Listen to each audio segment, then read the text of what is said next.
नवी मुंबई पोलिसांच्या अनैतिक मानवी वाहतूक प्रतिबंधक कक्षाने मसाज पार्लरच्या आड चालणाऱ्या वेश्याव्यवसाय रॅकेटचा पर्दाफाश केलाय। या कारवाईत 15 महिलांची सुटका करण्यात आली असून या रॅकेटचा मास्टरमाइंड स्पा मालक आणि त्याचा सफाई कर्मचारी यांना पोलिसांनी अटक केली आहे। या दोघांविरोधात सीबीडी पोलीस ठाण्यात गुन्हा दाखल करण्यात आला असून न्यायालयाने त्यांना पोलीस कोठडी सुनावली आहे। पुढील तपास सुरू आहे।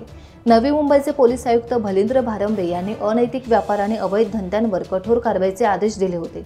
त्यानुसार वरिष्ठ पोलीस निरीक्षक पृथ्वीराज घोरपडे यांना गुप्त माहिती मिळाली की सीबीडी बेलापूर सेक्टर 15 येथील मॅजिक मोमेंट वेलनेस स्पामध्ये 6,000 रुपयांच्या मोबदल्यात महिलांना जबरदस्तीने वेश्या व्यवसाय करण्यास भाग पाडले जात आहे।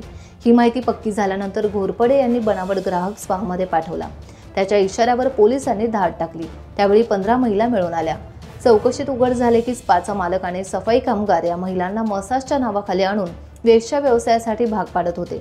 सुटका करण्यात आलेल्या महिलांमध्ये 2 महिला थायलंडमधील, 1 महिला नेपाळची, 2 दिल्लीतील, 2 उत्तर प्रदेश, 1 पश्चिम बंगाल, 1 गुजरात आणि 6 महाराष्ट्रातील आहेत। या प्रकरणाचा तपास सीबीडी पोलीस आता करत आहेत।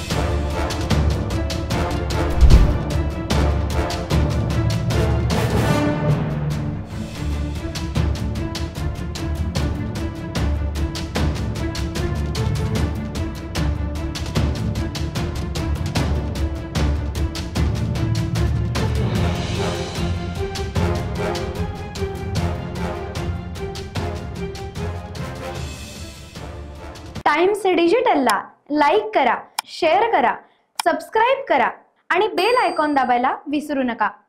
Times digital.